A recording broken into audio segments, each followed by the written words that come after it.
testifying about that won't damage. Not talking about the Russia probe, but he can talk about questions of whether the president was pressuring him to back off? All I know, Andrea, is that I think he's coordinated with Robert Mueller, and so that Mueller is not concerned that anything that Comey is going to say is going to disrupt or distract from his investigation.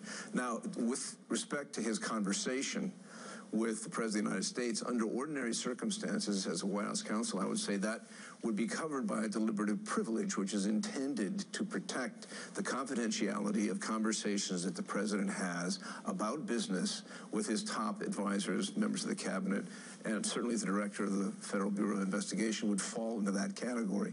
But I think the President has talked so much about that conversation already on NBC News at some great length that the door is opened, and he's not entitled. It's got to be considered a waiver if he ever challenged it or tried to prevent Comey from testifying about it.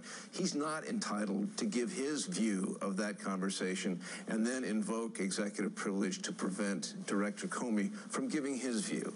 So I think certainly the President of the United States would not be well advised to invoke executive privilege about the conversation he had with Comey in an effort to prevent Director Comey from testifying. There's been a lot of talk about